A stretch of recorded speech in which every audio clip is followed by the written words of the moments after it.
On Zoom. What's up, everyone? Welcome back. Good to see you. I had the thought, that I don't think tonight will be as, let's say, taxing as the last debate, but I also had the thought of, we should still hang out while we're watching it because contrary to George Thorogood's classic song, no one should drink alone. He drinks alone. I don't want to drink alone. You shouldn't drink alone. I understand that I'm assuming that that's what you're doing while you're watching this.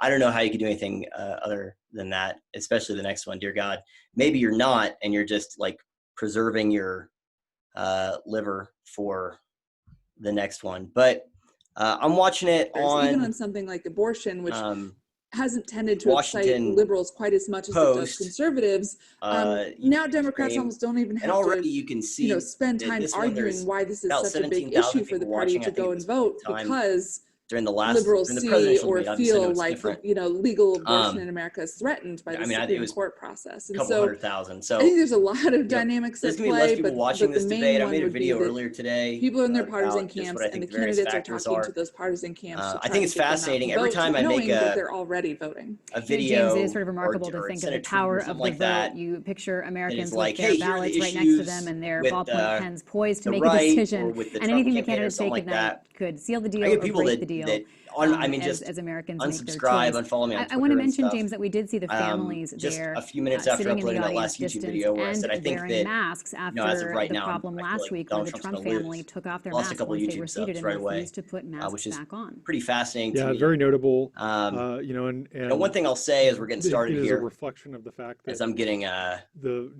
decide which delicious beer I'm going to start with, Karen Pence, is that I see a big resemblance between they kind of are in many ways both rule followers. 2016 Democrats and 2020 Republicans. There's a really fascinating thing if you see follow many people in Republican Twitter, and it is you see a thing where it's like Trump landslide 2020. Jeremy, let's there's a difference between a person on the right saying, yeah, I think he's going to win. I think he can win. Look what happened in 2016. Absolutely, Libby. I think that's that ground game is really a sound enough belief. Like voter registration. But so to be on the right now with the way everything is in the last few weeks and say Trump landslide 2020, I think is a really fascinating thought. Whenever I ask people about this, I'm going to start with states like Ohio Cumber Sour.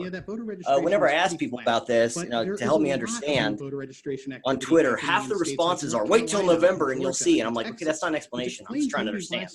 Or I get called like a libtard or something for saying, where are you getting this from? And it just shows that the echo chamber, kind of siloing off of, bias confirmation and all that, it does go both ways. The left has it, I think, in spades because of the massive dominance they have, the media complex. But the right has the same thing. I mean, right-leaning Facebook